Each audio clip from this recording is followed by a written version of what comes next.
Hi, my name's Phil. I like talking about politics, and in this video I like to discuss the various ways in which Starmer's fairly miserable outlook over the past few weeks is potentially overdoing it, including some hefty economic arguments for the Prime Minister who says he will prioritise economic growth.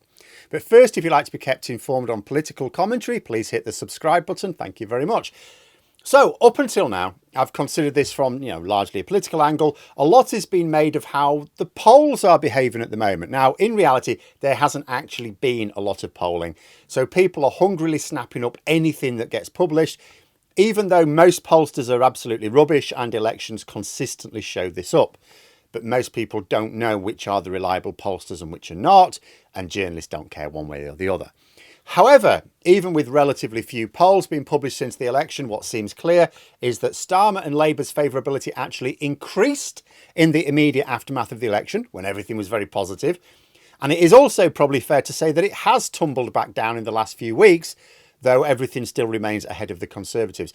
But in the absence of strong enough polling, the main question is, does it matter? After all, it is normal for governments to initiate their more controversial plans early so that by the time the election rolls around, people have forgotten their concerns.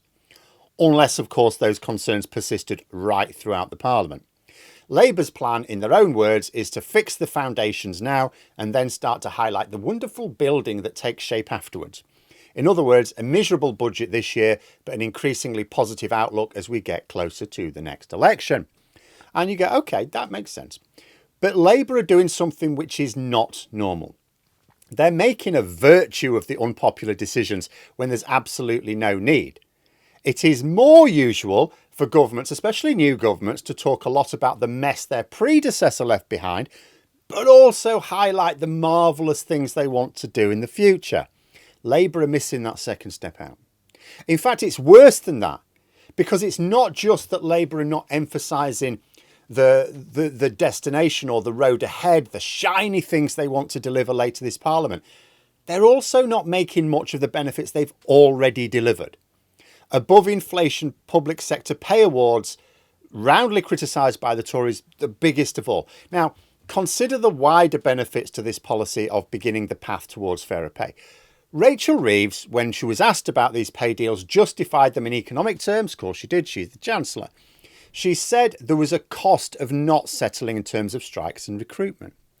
Now, when pay dispute strikes occur, or just when you have staff shortages, as we do in lots of public services, the NHS chief amongst them, then you end up having to pay a fortune in agency staff to cover it. Keir Starmer was recently attacking the waste of money on expensive agency cover staff. It's better to have NHS staff doing NHS work and use the money saved to invest in the future operation of the health service. And it's that focus on recruitment that's really pertinent here. By improving public sector pay, Labour say they intend to have an easier job recruiting. Now, there are only so many workers, so when the public sector has an easier time recruiting, the private sector, of course, has a tougher time. So they will have to improve their offer as well. So raising public sector pay doesn't just benefit public sector workers, it benefits all workers in time. And real terms incomes rising across the board, especially during a prolonged cost of living crisis, is actually the most amazing good news that a government can deliver to the public. And yet, Labour are making nothing of it. Why? There's a very predictable narrative developing in the press that is very anti-government, which is to be expected. Most of the press is owned by a few billionaire Tories and the rest need clicks, and that means being critical of the government, which is fine. And actually, as long as the reporting is accurate, is a good thing. The media should be critical of the government. Shame it doesn't apply so much when the Tories are in power. But Labour are going along with the narrative instead of pushing back, with the aim of making it clear that they're doing all of this unpleasant stuff because of the Tories. It's the stop punching yourself model of politics. But although when a government determines that it has to do some unpopular things, it will do them early, as far away from the next election as possible, it's still supposed to hype up the positives. The government's supposed to take the view, well, we don't really want to do unpopular things because we're politicians. We live by being popular, right? We don't want to do unpopular things, but we accept we have to. So let's make it let's reduce the level of unpopularity as possible. Hype up benefits. Now, some may argue that this strategy of under-promising and over-delivering sort of depends on making things a bit down and out, waiting a bit longer, that it helps Labour's long-term strategy to keep people's expectations low until they're ready to unleash much better times. It's not an argument I think on balance really works. I can see the logic to an extent, but not to this extent. The bottom line is that there is already positive delivery to hype, and Labour should do so. They have sugar to coat the bitter pill in, use it. But there's also an economic cost as well. Now, I hadn't really considered this too much, but I noticed some reporting of business leaders pointing out that Labour's miserable position right now could put off investment. Now, that would be a problem. Because right now, there's a low expectation from next month's budget. Now, after over a decade's lack of investment, you could be forgiven for thinking Labour are planning on at least another year of no serious investment. Well, businesses need infrastructure, and ours is badly dilapidated.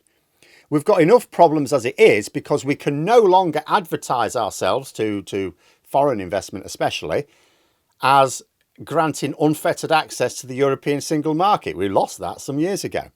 So we should at least be given the impression that we now have a government who are going to build up our hitherto neglected infrastructure. Now, I think they're going to. I think they'll mess some things up, but I think we're going to see serious development of critical infrastructure in the next few years. But it's easy for me to say that. If I'm wrong, I haven't just pissed away a massive business investment, have I? Business leaders want a bit more certainty, right? It's what we kept saying about Brexit throughout the last few years. People had no idea what the regulatory or market landscape was going to look like from one year to the next, which is a bit of a problem when you're trying to develop a 5 or 10-year business plan. Labour should be providing some certainty, some stability. It can't, of course, say anything definite about where we may be in terms of trade barriers with the EU. Labour can say what they would like to do with them, but not what they can do with them, other than to emphasise the fact they will certainly not be higher than now. But Starmer could talk about the things his government should be doing that they can do unilaterally, as well as blaming the Tories for how unnecessarily difficult it all is. I mean, if Labour are planning on getting to work improving our critical infrastructure right away, why not say so? Labour are desperate to attract more investment. They've made no secret of that. So give businesses a reason to be confident. And if they're not planning on getting to work on modernising our infrastructure straight away, which would seem bizarre given the way Rayner and Miliband's departments have been firing on all cylinders, then as a group of economists has been warned about the Financial Times today, we're not going to be growing our economy, are we? Because it's really simple. Having a government that just keeps scandals down to a minimum doesn't grow the economy. The reason the economy shrunk in real terms under the Tories isn't because, in David Cameron's words, according to Graham Brady, Tory MPs were all snorting coke and sodomising each other. It's because there was almost no capital investment. And what little existed was completely knackered by Rishi Sunak in the last year before the election. The Tories just about covered basic running costs, never bothered to actually develop anything for the future. There was no investment for the future, hence the mess now. If Labour are serious about growing the economy, of course there has to be investment. And I think there will be.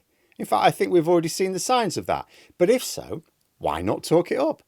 I mean, what do parents do when their child has to have some injections or go through some other unpleasant experience? They talk to them about the ice cream they're going to be getting afterwards.